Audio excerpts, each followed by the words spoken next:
La realidad es que no podía faltar un té en una nota tan británica, porque lo que tenemos hoy es para mí uno de los mejores 5 autos de todos los tiempos, que es el Mini. Es un auto que es puro carisma y es pura inteligencia, porque no es solamente un diseño bonito, un estilo bonito, sino que este auto tiene muchísima cabeza y no podía faltar.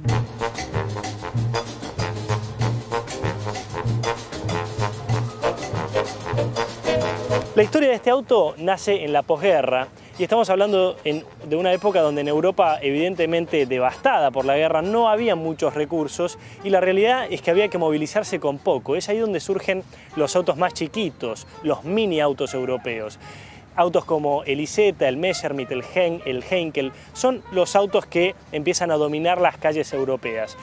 Y lo que sucedió fue que algunos años después, estamos hablando de aproximadamente 1952, cuando la British Motor Corporation decide fabricar un auto acorde a estas necesidades, o sea, un auto chiquito, es donde se junta el director con el jefe de diseño llamado Alec Issigonis, que vamos a hacer un paréntesis dentro de un rato y vamos a hablar de Alec Issigonis porque fue uno de los mejores diseñadores de todos los tiempos. Así que la historia surge a partir de esa necesidad y potenciada en la década del 50 por la crisis del Canal de Suez. Estamos hablando del año 1956, en donde el Canal de Suez estaba bloqueado, entonces todo el petróleo que venía y cruzaba directamente por el Canal de Suez ahora tenía que dar toda la vuelta por África y meterse en el continente a partir del Mediterráneo, pero siempre desde el Atlántico. Toda esa vuelta hizo que el petróleo explotara en Europa y que se empezara a racionalizar este líquido.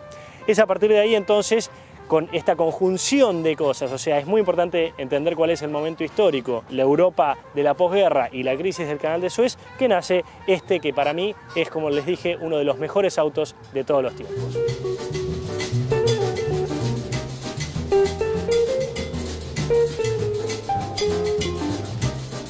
Alec Issigonis para mí fue también uno de los mejores diseñadores de todos los tiempos porque lo que ha diseñado acá es una genialidad, pero hablemos un poco de él, porque tiene una historia bastante interesante. Nace a principios del siglo XX y en 1923 se muda a Inglaterra para estudiar ingeniería. Alec Issigonis es hijo de un padre griego y una madre alemana, que eso no es poco, porque tiene todo el arte griego con toda la ingeniería alemana en su cabeza. Y eso lo va a demostrar cuando se mete a estudiar, como dijimos, en 1923, ingeniería en Inglaterra.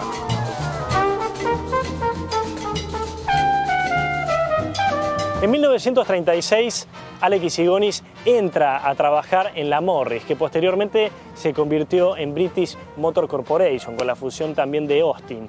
¿Qué desarrollaba ahí? Entró como un ingeniero en suspensiones, pero el gran avance en su carrera se dio en 1948, cuando con el Morris Minor él despliega todos sus conocimientos. Y en 1950 ya empieza a trabajar en ese mismo Minor, pero con tracción delantera. Hizo un prototipo que no llegó a producirse, pero sentó las bases de lo que sería para mí la gran genialidad de Alec Issigonis, que es este auto. Pero por supuesto tenemos que hablar de toda la historia del Mini hoy y es por eso que no solamente les traemos este auto, sino que le vamos a traer el mismo auto en su versión actual, que es este que tengo acá arriba.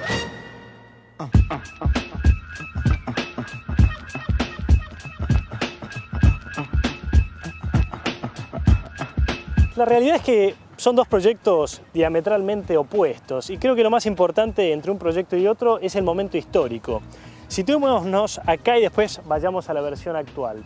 Cuando hablamos de este Mini que tenemos acá, lo que tenemos que hablar es de la crisis del petróleo y de tratar de contener sobre todo los costos de este auto. Y es por eso que este proyecto, que nace prácticamente en la década del 50, nace como un proyecto denominado ADO-15 o ADO-15, que significaba Austin Drawing Office Project Number 15, o sea, el proyecto número 15 de lo que sería el departamento de diseño de Austin. ¿Y cuáles eran los objetivos que tenía la empresa y por supuesto Alec Issigonis con este auto? Tenían como objetivo lograr contener a 4 personas que viajen cómodamente en un vehículo que ocupe una caja de 3 metros de largo por 1,20 de ancho y 1,20 de alto. ¿Cuáles eran los objetivos también desde el punto de vista de lo que es la habitabilidad? Que hay que estudiarla porque es fundamental, que lograran entrar en 1,80 m.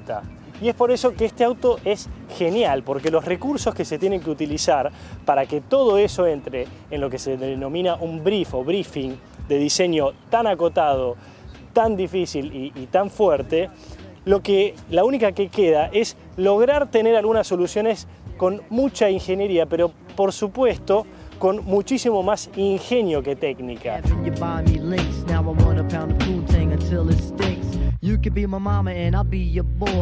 Este auto va a tener una configuración de motor delantero, tracción delantera, y vamos a tener el motor, en vez de en forma longitudinal, lo cual me iba a ocupar mucho más espacio, lo tiene de manera transversal. Hablar de eso hoy en día es casi una obviedad, pero en aquel entonces tener un auto de motor transversal era una verdadera revolución. ¿Cuáles eran los otros objetivos entonces? Los de la habitabilidad. Tenía que poder meter a 4 personas cómodamente instaladas en este espacio, que es muy reducido. ¿Cómo hago entonces? Y voy a colocar el volante, en vez de en una posición medio de auto deportivo, o sea, más perpendicular al piso, lo que voy a hacer es tratar de tener una posición más horizontal del volante. Lo que voy a lograr es una posición de manejo más parada y, por supuesto, voy a contener mucho más lo que es el espacio longitudinal del auto.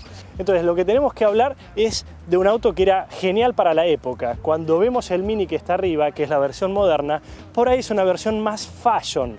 ¿Por qué? Porque el momento histórico es distinto. No es que sea una versión peor, es sencillamente una cosa distinta.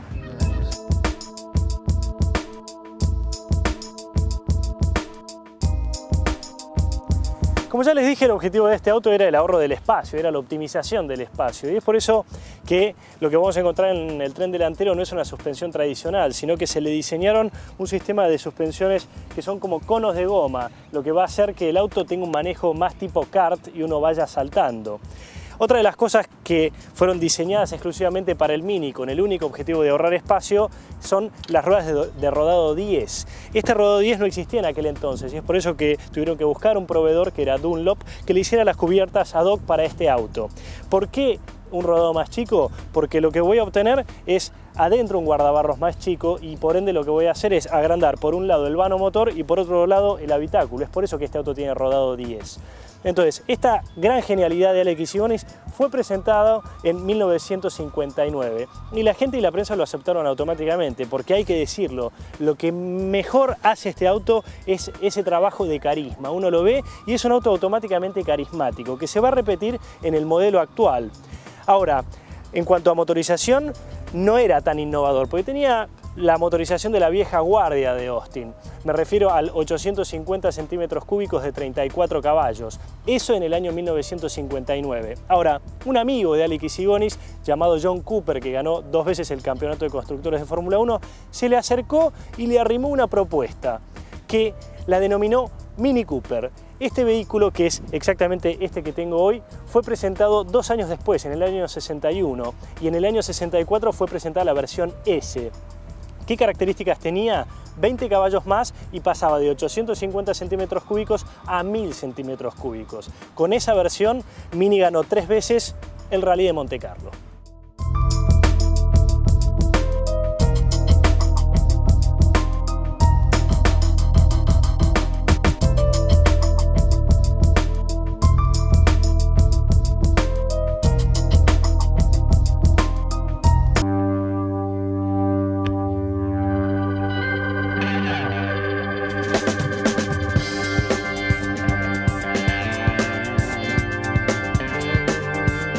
Cuando uno como diseñador de autos tiene que pensar en una marca o en un auto, lo que trata de hacer es un brainstorming para identificar algunas palabras que lo representen. Y si yo tuviera que hablar de una sola palabra, diría carisma. Es una palabra que ya se las había dicho. ¿Por qué tiene carisma este auto? Porque es simpático. Y ese es el trabajo que se quiso hacer en la versión actual. Cuando nosotros avanzamos sobre este vehículo que fue presentado en el Salón de París del año 2000, lo que vamos a encontrar es, sin lugar a dudas, un auto carismático. Uno puede discutir cualquier cosa sobre este auto, pero que tiene carisma, lo tiene. Ahora, estudiemos un poco cuál es el pasaje de uno a otro. Como decíamos, la diferencia sustancial que vamos a encontrar en la versión anterior con respecto a esta es que el gran elemento que va a reproporcionarse son las ruedas. Pasamos de 10 pulgadas en la versión anterior a 17 pulgadas en este, por lo tanto el espacio ya no era la prioridad. ¿Qué era lo que había que hacer? Captar el espíritu retro de aquel y obtener lo mismo en cuanto a carisma, la misma dosis de carisma en un auto con otras características técnicas. Les recuerdo que este auto fue enteramente diseñado en BMW y el jefe de proyecto de este auto, o el diseñador que trazó las líneas de este auto, es Frank Stephenson.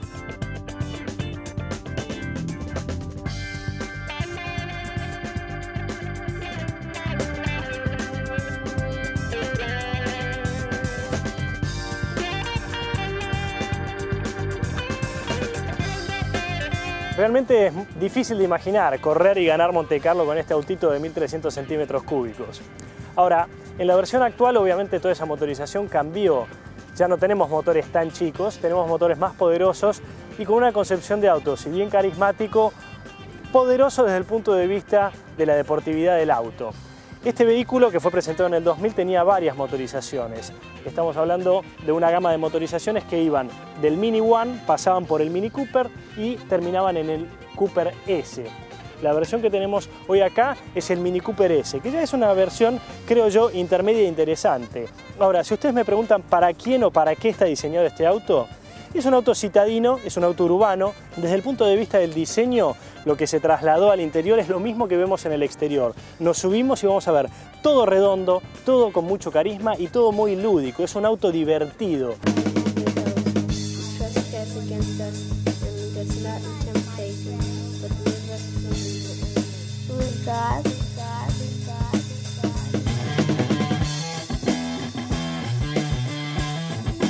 La realidad es que cuando se habla de Mini, uno siempre está en la encrucijada de tener que elegir uno, pero como son dos conceptos totalmente distintos, diseñados por dos fenómenos, dos gigantes del diseño como son Alec Issigonis y Frank Stephenson, la realidad es que uno se puede quedar con uno o con otro, pero yo optaría por comprarme los dos. Si ustedes me preguntan, bueno, está bien, pero tenés la plata solo para uno, ¿con cuál te quedás?